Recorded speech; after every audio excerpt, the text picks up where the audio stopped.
While tending to crops in a vast cornfield on the rural outskirts of town, a farm laborer was going about his routine when something suddenly made him stop cold. Just a short distance from where he was working, investigators would later find a black jacket abandoned on the ground.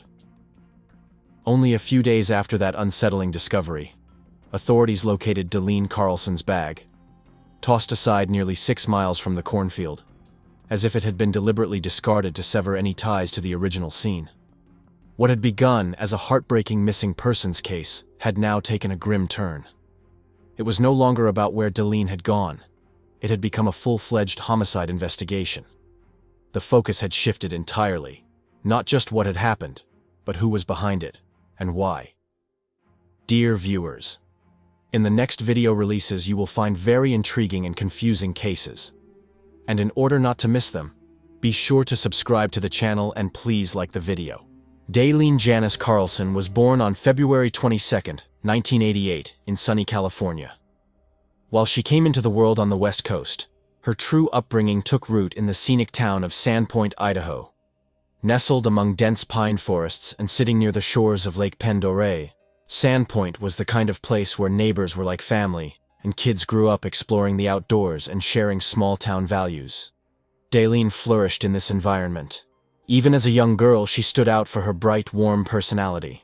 Teachers, friends, and family all recalled how she exuded kindness and always went out of her way to help others, especially younger children.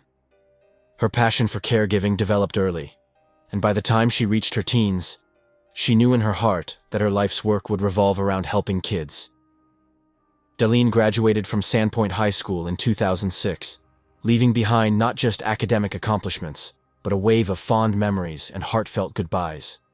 After high school, she jumped into the service industry, working in various local cafes and restaurants. Whether she was pouring coffee, clearing tables, or simply chatting with customers, Deline left a strong impression. She was known for her relentless work ethic and her natural ability to connect with people.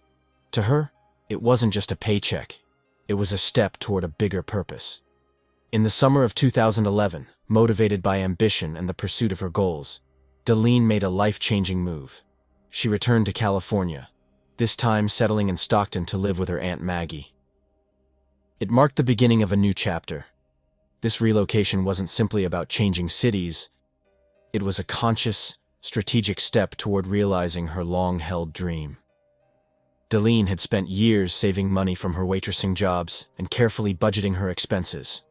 Her dedication paid off when she enrolled at San Joaquin Delta College with plans to major in child development, a field she felt called to. Her dream was to work closely with children, to nurture and guide them through critical early stages of life. With a few months left before her classes would begin, she focused on adjusting to her new environment and building a community in Stockton. Her cousin Cecily played a big role in that transition, acting as her personal guide, introducing her to new people and favorite spots around town. Deline's magnetic personality quickly helped her build friendships. One place in particular became a favorite, a casual local nightlife venue called Bar and Grill. With its easygoing atmosphere and friendly patrons, it was the ideal hangout for someone like Deline to unwind and socialize. On the evening of August 6, 2011, Deline decided to head out for the night by herself. Cecily, who was feeling under the weather with a fever, stayed home. But Deline, ever independent and confident, didn't want to miss out on an evening she'd been looking forward to. She put on one of her favorite outfits, a black and white vest top paired with stylish ripped blue jeans, and asked Cecily to take a photo before she left. It was a small, seemingly ordinary moment, but one that would later become vitally important. Before Deline walked out the door, her Aunt Maggie reminded her, half joking, half serious, not to come home any later than 3 a.m. Deline smiled, promised she would, and headed off into the warm Stockton night. But 3 a.m. came and went, and the door never opened. By 3:30, and then 4 o'clock, there was still no sign of her. Maggie, growing increasingly anxious, began sending texts, hoping for a reply, trying to convince herself that maybe Deline had decided to crash at a friend's place. She tried to rest, but sleep wouldn't come. A sense of unease crept in. As the sun rose, Maggie began reaching out to Deline's friends, desperate to piece together where she might be. but no one had seen or heard from her since she left for the bar and grill. With growing dread, Maggie contacted local police. Though the report came in early, by most standards too soon to file a formal missing persons case, officers took the information seriously. Meanwhile, family and friends sprang into action. They scoured neighborhoods, parks, and sidewalks, calling her name and clinging to hope. But as night fell again, that hope began to crack. By the next morning, the police launched their formal investigation. The photo Deline had taken before going out became a crucial piece of evidence. Officers used it while canvassing the area, showing it to staff and patrons at local businesses. Their first major stop was the bar and grill. A manager there immediately recognized Deline. She was a regular, friendly, upbeat, the type of customer people remembered. He recalled her spending much of that night outside, chatting with others and enjoying the fresh air. Nothing about her behavior struck him as strange, but one detail caught the investigators' attention. Deline had arrived with a friend, but she'd also run into someone from her past. Her on-again, off-again boyfriend, 25-year-old Jacob Evangelisti. According to Jacob, their relationship had been strained recently. In fact, he admitted they'd had a serious fight just 4 days earlier. He'd discovered that Deline had been speaking with James' cousins, a mutual acquaintance, and it had caused tensions to rise. Jacob told officers that despite the strain between them, both he and Deline had been at the bar that night, socializing with mutual friends, though emotionally distant from one another. He claimed that at some point, Deline told him she wanted to end their relationship for good. Though he was hurt and still hoped for reconciliation, Deline seemed firm in her decision. Jacob said she left the venue before he did, and he didn't see who she might have left with. His account matched what employees recalled, but investigators remained skeptical. Both Jacob and James' cousins were named persons of interest, not suspects, but individuals whose actions warranted closer scrutiny. As authorities reviewed surveillance footage from the bar and grill, they began reconstructing a timeline. The cameras captured Deline standing outside for quite a while, smoking and talking with other patrons. Around 1 a.m., she re-entered the building. Though the crowd had started to thin, a few patrons lingered as the night wore on.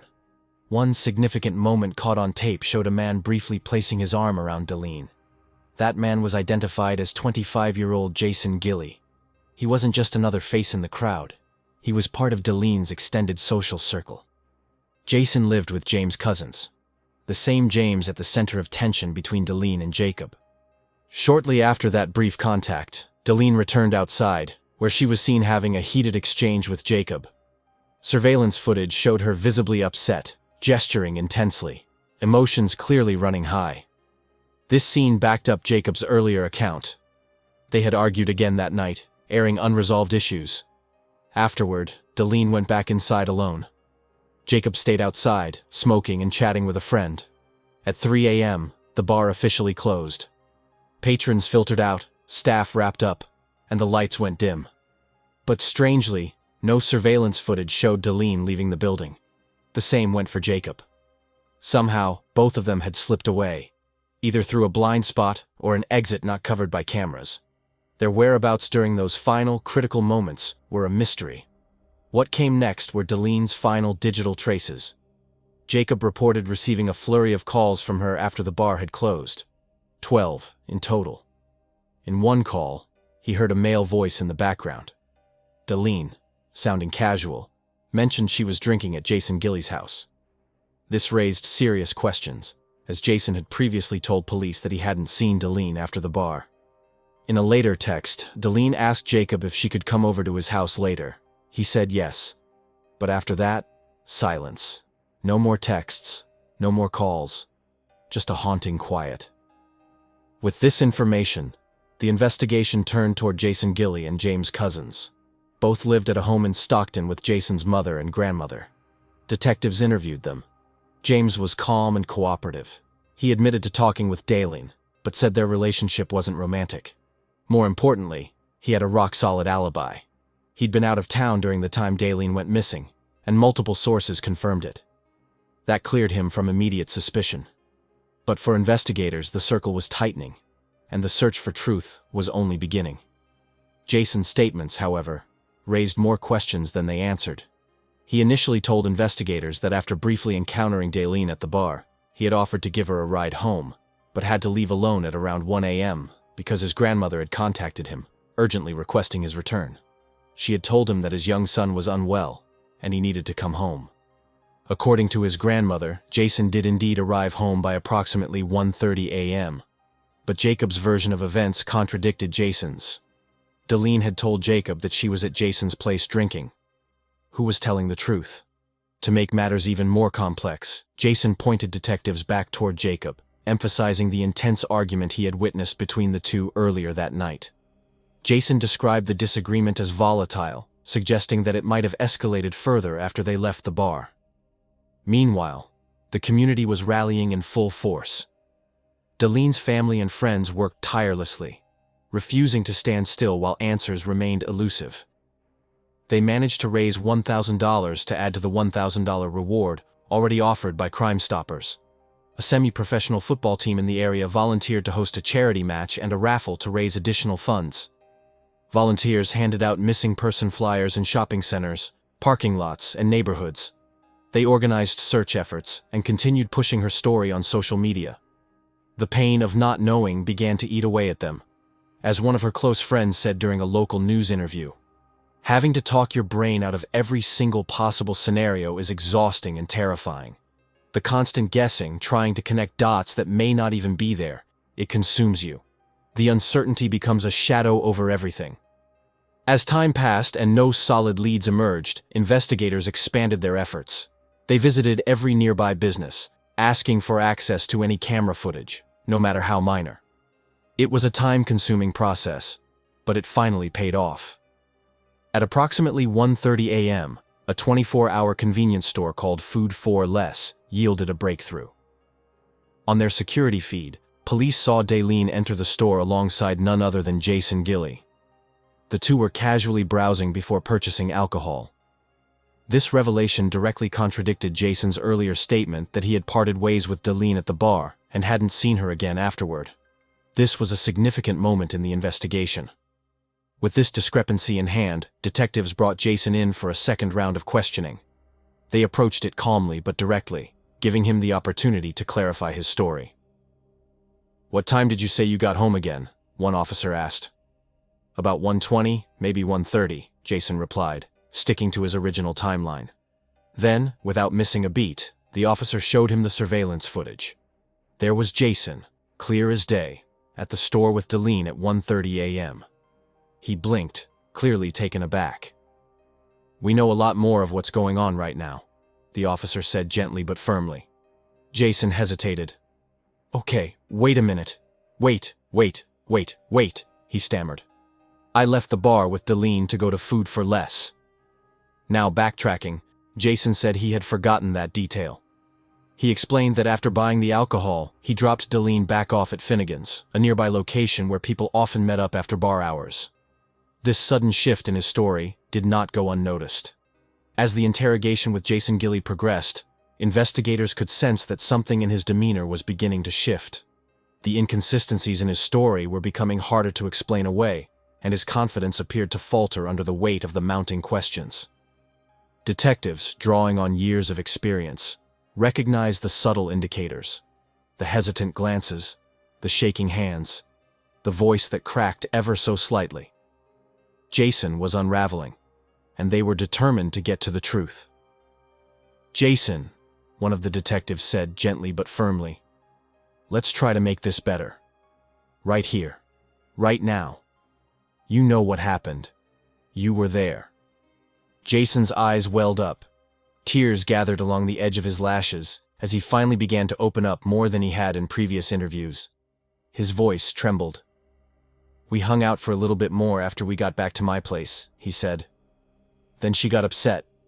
She wanted to go home." He admitted to police for the first time that after leaving the bar and stopping at the store, they had in fact gone to his house together. But he claimed things took a turn shortly afterward. According to Jason, Daleen became upset during their time at his home. He didn't elaborate on the reason for her frustration. He said she made the decision to leave, choosing to walk home rather than stay any longer. Jason then told investigators that he followed her in his car. trying to convince her to get in. Eventually, she accepted the ride. But what happened next would only deepen the mystery. Jason claimed he didn't drive her home. Instead, he said Daleen had asked to be dropped off somewhere different, 40 miles south of where they had started. He couldn't give a specific reason for the odd request, only that she insisted. According to him, after dropping her off, he drove to get gas. He described feeling deeply unsettled afterward, racked with regret, anxiety, and guilt. He knew he had made a series of poor decisions, and the longer time passed with no word from Daleen, the more unbearable it became. He admitted that he lied during his initial questioning because he was scared and confused. Detectives, listening carefully, grew increasingly uneasy. They were experienced enough to know when someone was skirting around the truth.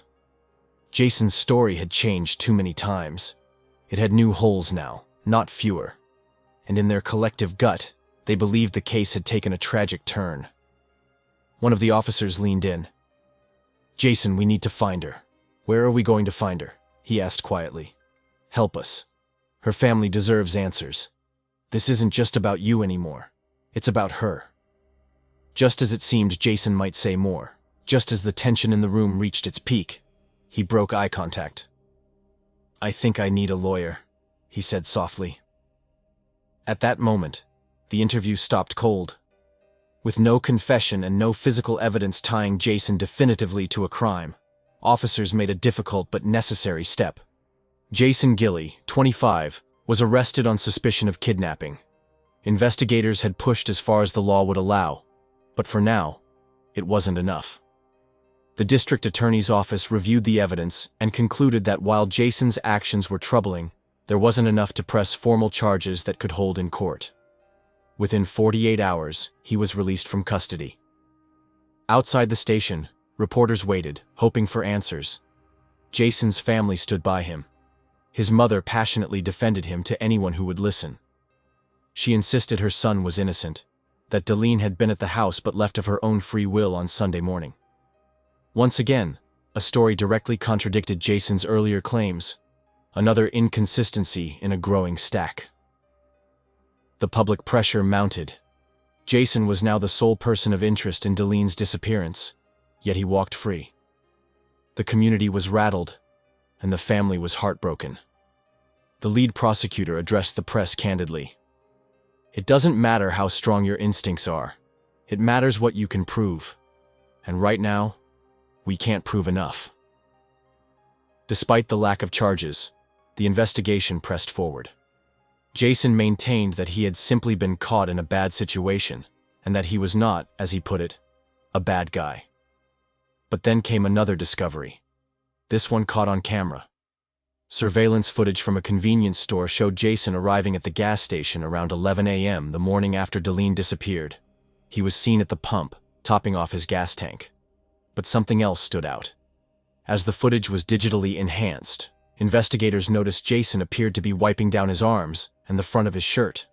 On closer inspection, his clothes and skin looked smudged, covered in what appeared to be dirt. Why was he so dirty? Where had he been? This led police to shift their focus to a specific area not far from Jason's home, an overgrown, heavily wooded stretch along the Calaveras River.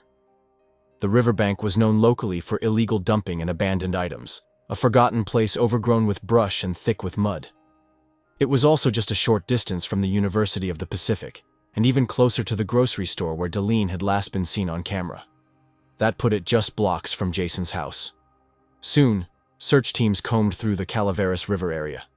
They waded through tall weeds, dense thickets, and shallow, muddy water. Police divers joined in.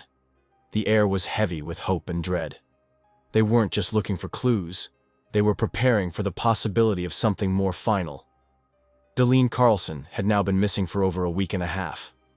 She had vanished in the early hours of August 7th, and not a single confirmed sighting had occurred since. When local media asked why police were focusing on the river area, investigators declined to specify.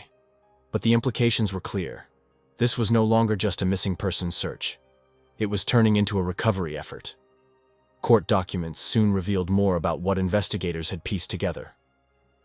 According to the reports, Jason Gilley had lied repeatedly, first claiming he hadn't been with Daleen at all that night, But Delene's ex-boyfriend, Jacob Evangelisti, told police that at 5 a.m. that Sunday morning, he received a text message from Delene.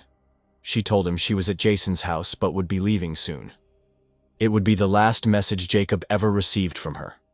Later, Jason would change his story once more, this time claiming that Delene had come over to his house, and the two had been intimate before getting into an argument. He said he then drove her south, about 40 minutes away, before letting her out of the car. Again, he claimed it had been her choice. A final chilling detail came to light. Delene's phone had remained active after that encounter. At 11:25 a.m. on Sunday, Jason's roommate received a strange text message from her phone. It said that Delene was somewhere on Country Club Boulevard, a busy thoroughfare near central Stockton, and that her phone battery was dying. But by the time the message was received, Delene was already missing, and the phone would soon go silent forever. As the investigation into Delene Carlson's disappearance entered its 7th week, tension was mounting, and time felt like both a relentless enemy and a fading ally. Detectives continued to comb through digital footprints, interview acquaintances, and recheck areas that had already been searched. Among the many leads they pursued, one particular strand continued to pull at them. Messages that had been sent from Delene's phone after she was last seen. When questioned about these messages, James Cousins, one of the mutual friends entangled in the case, told investigators something that sent chills down their spines. "I don't even know if it was Delene sending them. All I can say is they were coming from her phone." He elaborated further, stating, "Texts are just that, words on a screen. But who's really behind them? That's the question. That phone could have been in anyone's hands at that point." This uncertainty cast a long shadow over what might otherwise have been seen as hopeful signs.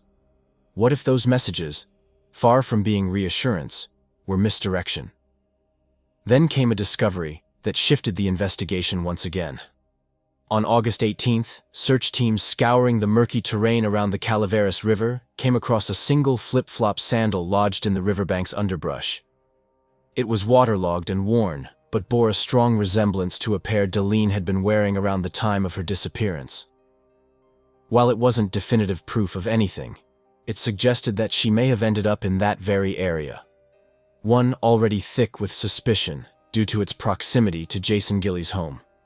Weeks passed, and the search continued with heavy hearts and diminishing hope. Then came the moment that would change everything.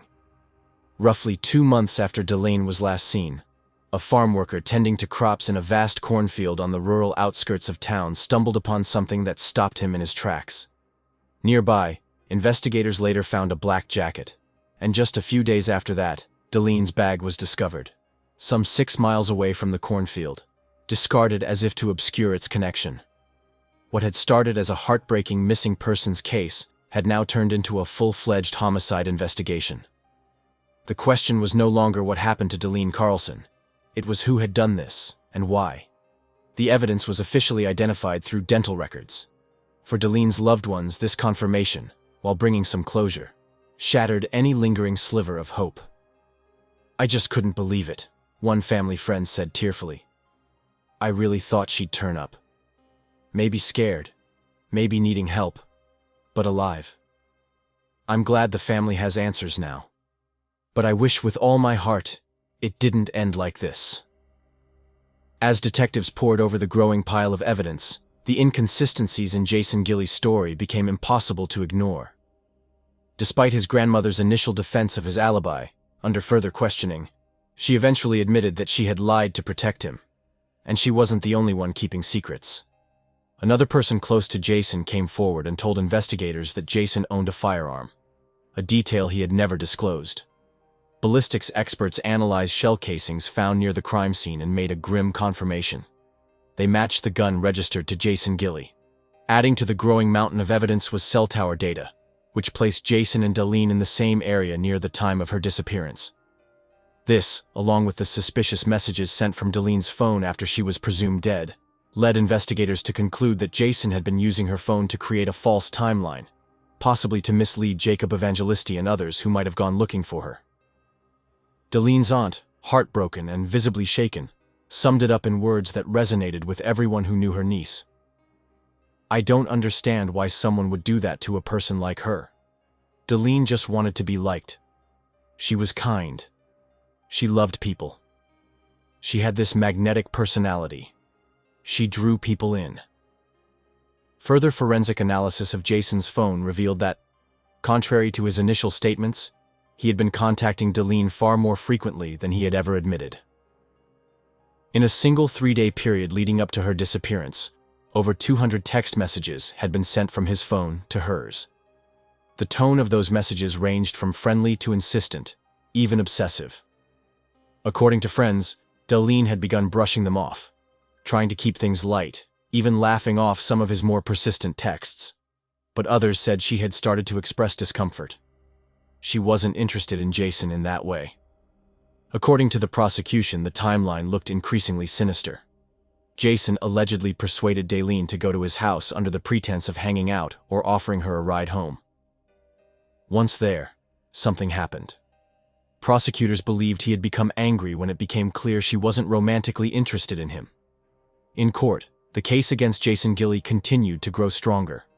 Authorities now had more than 1,000 pages of documented evidence, and that wasn't even counting the full set of phone and digital records still being processed. He was formally charged with the kidnapping and murder of Deline Carlson. At his preliminary hearing, which lasted multiple days, witnesses testified, and evidence was presented in painstaking detail. By the second day, the judge faced the heavy responsibility of deciding whether the evidence was sufficient to proceed to trial. With the weight of the case and the volume of contradictions in Jason's statements, few doubted the direction the ruling would take.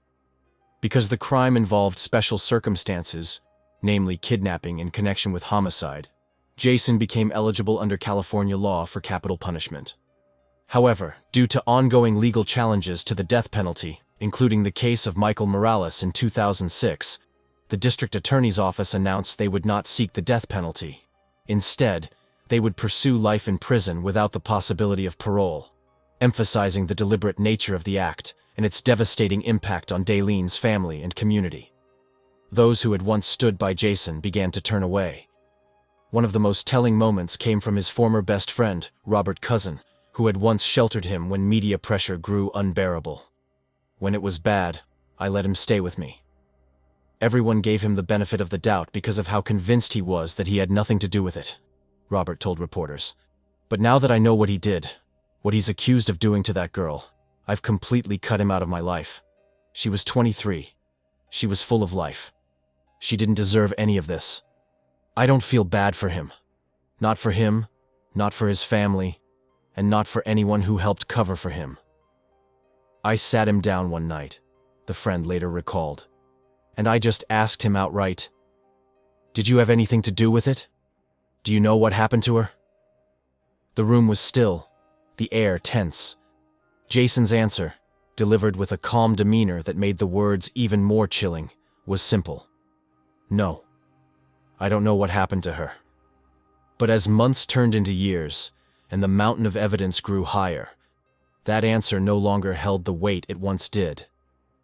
More than 2 years after the day Deline vanished, the wheels of justice finally turned toward resolution. Jason Gilley, now 27 years old, was transferred out of protective custody and placed into the general inmate population at the county detention facility. He was no longer just a suspect under watch. He was now a defendant standing trial in one of the most deeply felt murder cases Stockton had seen in years. The lead-up to the trial had been long and complicated. Throughout the course of the investigation, Jason had given investigators multiple conflicting statements, each slightly different from the last. But when the courtroom filled with jurors, legal teams, reporters, and grieving family members, the prosecution began laying out the carefully constructed framework of evidence that told a far different story.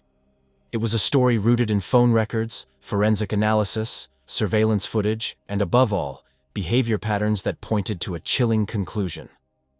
As the prosecution made its closing arguments, they painted a picture of a man who had become increasingly obsessive. They noted the over 200 text messages Jason had sent her in just 3 days, many of which Deline had ignored or politely deflected. And they reminded the jury of the forensic evidence, dirt-covered clothing seen on surveillance cameras, the firearm that had matched casings found at the scene. But the defense pushed back, doing everything in their power to introduce doubt. Jason's attorney emphasized that cell tower triangulation isn't precise, arguing that the signals could have pinged off any of 3 different towers in that area. He insisted that the evidence was entirely circumstantial, that there was no eyewitness, no direct video footage of the crime, and no confirmed cause of death linking Jason beyond a shadow of a doubt.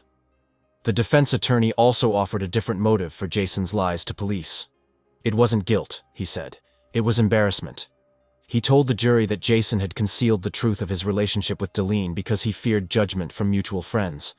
He didn't want others to know about their romantic involvement, as he believed it would be considered inappropriate or socially complicated within their friend group.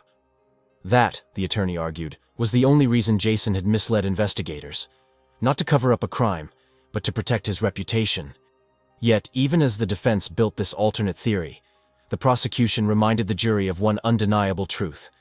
Jason Gilley had changed his story again and again, each new version conflicting with the last, each new twist coming only after new evidence had emerged. That, they said, was not the behavior of an innocent man. After both sides rested their cases, the courtroom fell into a heavy silence. It was now in the hands of the jury to decide Jason Gilley's fate. The deliberations did not last long. Jason Gilley was found guilty of both kidnapping and murder. The judge sentenced him to life in prison without the possibility of parole. It was a sentence that would keep him behind bars for the rest of his natural life. To this day, Jason has never publicly admitted what truly happened that night.